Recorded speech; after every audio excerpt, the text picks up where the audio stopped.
നമസ്കാരം. ദ ലീഡറിലേക്ക് സ്നേഹപൂർവ്വം സ്വാഗതം. ഞാൻ ബാലകൃഷ്ണൻ പെരിയാർ. ഇ.ഡി. റെയ്ഡ് വിവാദം കേരളത്തിൽ സത്യത്തിൽ ഇപ്പോഴും അടങ്ങിയിട്ടില്ല.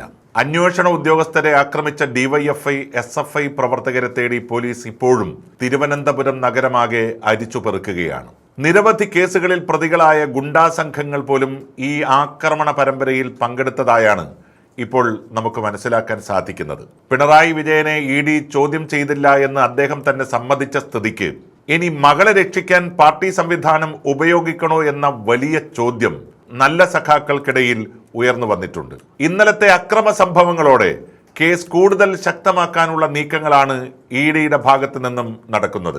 ഇതിനു മുൻപും ഇതുപോലെ ഇ.ഡിക്കെതിരെ ശക്തമായ ആക്രമണം ഉണ്ടായിട്ടുണ്ട്. അത് ബംഗാളിലാണ്. 2024 അന്നത്തെ തൃണമൂൽ കോൺഗ്രസിന്റെ മന്ത്രിയും അദ്ദേഹത്തിന്റെ സഹോദരനെയും ചോദ്യം ചെയ്യുന്നതിനിടയിലായിരുന്നു ആ സംഭവം ഉണ്ടായത്. അന്ന് മന്ത്രി സഹോദരന്റെ ഗുണ്ടകളായ 200-ൽ പരം പേർ വന്ന് അന്വേഷണ ഉദ്യോഗസ്ഥരെ മൃഗീയമായി തല്ലിച്ചതയ്ക്കുകയും വാഹനങ്ങൾ തകർക്കുകയും ചെയ്തു. വമ്പൻ ക്രിമിനൽ കേസായി മാറിയതോടെ കേസ് CBI ഏറ്റെടുത്തു. നിരവധി ആളുകൾ മാസങ്ങളോളം ജയിലിൽ കഴിയുകയും ചെയ്തു. കേരളത്തിൽ ഇന്നലെ നടന്നതും സമാനമായ വിഷയമായതുകൊണ്ട് കേസ് CBI ഏറ്റെടുക്കുമോ എന്നുള്ളതാണ് CPM നേതൃത്വത്തെ ഭയപ്പെടുത്തുന്നത്. അങ്ങനെയെങ്കിൽ നേതാക്കൾ ഉൾപ്പെടെയുള്ളവർ കേസിൽ നേരിട്ടും ഗൂഢാലോചന കേസിലും പ്രതിയാകാൻ സാധ്യതയുണ്ട്. പ്രതികൾ നിഷ്ഠൂരമായ ആക്രമണം നടത്തിയതിനു ശേഷം അവരെയെല്ലാം CPM അവരുടെ ഏരിയ കമ്മിറ്റി ഓഫീസിൽ കൊണ്ടുപോയി പാർപ്പിക്കുകയും പാർട്ടി ഓഫീസിൽ കയറി പ്രതികളെ പിടികൂടാനുള്ള പോലീസിന്റെ നീക്കത്തെ തടയുകയും ചെയ്തിരുന്നു. സാധാരണ പോലെ പ്രവർത്തകരെ എത്രയും പെട്ടെന്ന് തന്നെ ജാമ്യം വാങ്ങി പുറത്തിറക്കാം എന്ന CPM മോഹമാണ് ഇപ്പോൾ തകർന്ന് തരിപ്പണമായിരിക്കുന്നത്. രാഷ്ട്രീയ ലാഭത്തിന് വേണ്ടി കോൺഗ്രസിനെ കുറ്റം പറഞ്ഞ് ഈ കേസിൽ നിന്ന് തടിയൂരാനും കേരളത്തിലെ പൊതുജനങ്ങൾക്കിടയിൽ തെറ്റിദ്ധാരണ പരത്താനുമുള്ള CPMന്റെ രാഷ്ട്രീയ തന്ത്രം സ്വാഭാവികമായും തകരാനാണ് സാധ്യത.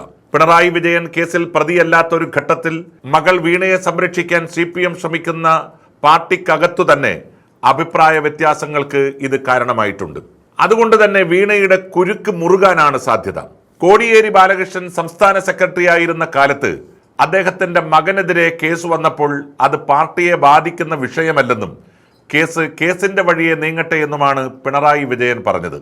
പിണറായി വിജയന്റെ പ്രസ്താവനയ്ക്കു പിന്നാലെ അതേ നിലപാടെടുക്കാൻ മാത്രമേ കോടിയേരിക്കും സാധിച്ചുള്ളൂ. സ്വാഭാവികമായും രണ്ടു നേതാക്കളുടെ മക്കൾക്ക് രണ്ട് നീതി എന്ന് പറയുന്ന സ്ഥിതിവിശേഷം ഉണ്ടാകാൻ പാടില്ലെന്ന് സാധാരണ പാർട്ടി പ്രവർത്തകരും ചിന്തിക്കുകയാണ്. CPMനും പ്രത്യേകിച്ച് പിണറായി വിജയനും തെരഞ്ഞെടുപ്പിലുണ്ടായ ദയനീയ തോൽവിയെ തുടർന്ന് അവർക്കുണ്ടായ മാനഹാനിയിൽ നിന്നും രക്ഷപ്പെടാനും പൊടുന്നനവെ സഖാക്കളെ പ്രത്യക്ഷ സമര സഖാക്കളായി കൊണ്ടുവരാനുമുള്ള ഒരു വമ്പൻ അവസരമാണ് യഥാർത്ഥത്തിൽ അവർക്ക് മുന്നിൽ ഒരുങ്ങിയത്.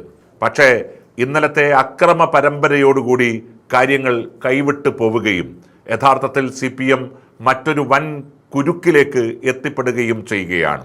ഇന്നലെ വരെ CPMനെയും പിണറായി വിജയനെയും ഏറ്റവും പ്രധാനപ്പെട്ട കവചമാക്കി ഉപയോഗിച്ച് വീണ വിജയനെ സംരക്ഷിക്കാൻ വേണ്ടി ശ്രമിച്ചവർക്ക് അതിൽ നിന്ന് പിന്നോട്ട് പോകേണ്ടി വരും. നാളുകളിൽ ഉണ്ടാകാൻ വേണ്ടി പോകുന്ന അപകടകരമായ അവസ്ഥ എന്ന് പറയുന്നത് സമരമുഖത്തേക്ക് ചെറുപ്പക്കാർ കടന്നു വരാതിരിക്കും. കാരണം അവരെ കാത്തിരിക്കുന്നത് വലിയ ദുരന്തങ്ങളാണ്. അതും CBIയെ പോലുള്ള ഒരു അന്വേഷണ ഏജൻസി ഈ വിഷയം ഏറ്റെടുത്താൽ ഉണ്ടാകാൻ വേണ്ടി പോകുന്ന ദുരന്തം, അതിൻ്റെ ആഴം അതെത്രത്തോളം വലുതായിരിക്കുമെന്ന് ഊഹിക്കാൻ വേണ്ടി പോലും സാധിക്കില്ല.